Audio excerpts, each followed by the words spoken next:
DR Sort 28 Greek roots. So here we have some great Greek roots, a lot of interesting information with lots of words that you know already, and now you get to learn what they all mean. You'll also notice in some of these words, they could be sorted into more than one category. So when you go to do your sorts, you will have your option of where to put them. Let's sort them first, and it's just a basic pattern sort, and then talk about what the meanings are. So I'm just going to be quickly doing it. I'm going to spread them out a little bit so I have some space. Television, phonics, photograph, and graphic.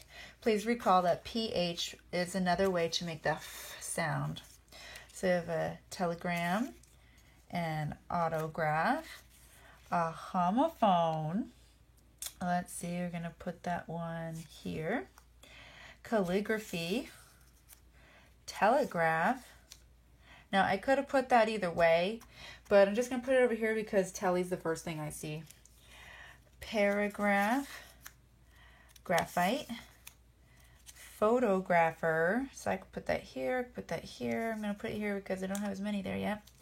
Photograph, photocopier, a symphony. Let's see, this one we have to zoom in right here to the middle part of the word. A microphone. Do you remember doing micro in the last one? Means small. So do you figure out what this does? It mean a small phone? Not quite yet. Let's come back to that.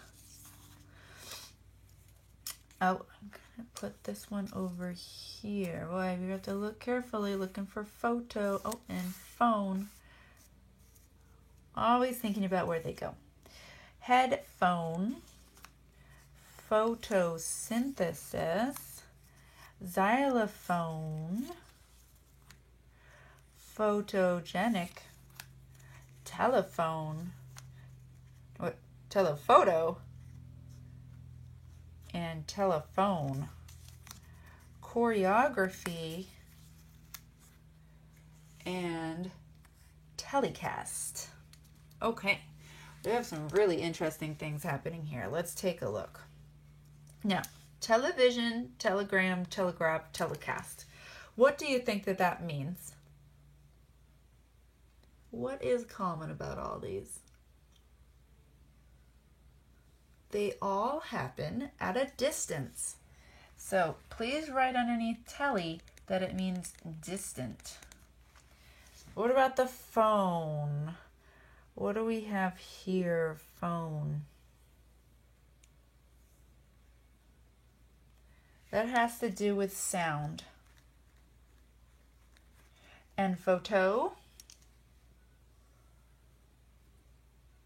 That is light. And finally, what do you think graph means?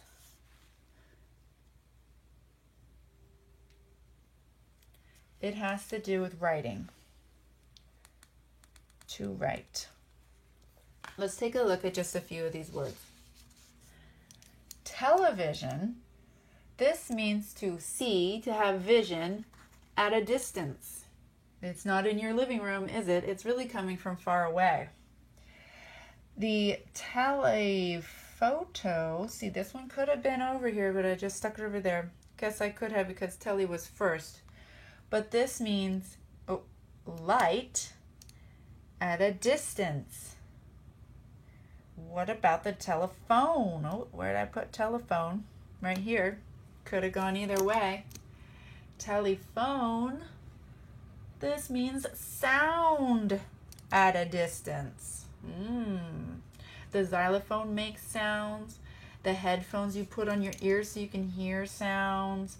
The microphone, well, that means small sound. So it doesn't really mean that it is a small sound. It's just making things that you wouldn't normally be able to hear because it's so soft. It means you can hear it now. And then phonograph. This could have been over here. So sound, writing sound. A phonograph is a or like sort of like a record player. A symphony. Okay, so this is sound. You might have heard of it kind of like an orchestra. This sim right here also has a meaning. It means to come together. So we have instruments and things that are coming together. We're seeing the same sort of inside base root part here in the middle of photosynthesis. So you know this means light, and the syn means to come together. So in photosynthesis, the light is combining together the pieces, bringing together light that plants need to survive. A homophone, we know that homo means same. So this just literally means same sound. You know lots of words with same sound, like two and there and bear and road. So they sound the same, but they have different spellings. And phonics are the sounds of words, which is actually really similar to, they don't actually have the word here. There's something called a grapheme, and that means, you know how this means right. A grapheme is actually the name of a letter. The graphemes are for representing sounds. Okay, so we have photograph, the light. Oh, look, we have photo and graph, photograph, right, light, right. A photograph, the lens of a camera lets the light in, and then it writes the picture. So that's where the word photograph comes from. And then, of course, you have a photographer. That's the person who takes the picture using the light. And the copier copies images using light. We talked about that one already. Photogenic just means you are good when you take pictures. All right, and then an autograph. Auto means like self, write. So this is when you write your name. You get a celebrity writes their name. You want to get their autograph. Calligraphy is just fancy writing. A paragraph, this means like a part. And then, of course, write. A paragraph is just part of your overall writing. And then we have graphite, which is a kind of rock, actually, that you could write with, like chalk. And choreography is when you're writing dance moves. All right, so you might want to watch that again so you can see what all of these word parts mean. A lot going on here. So make sure you look them up if you want some more information, and practice the spelling of them with your blind writing sort.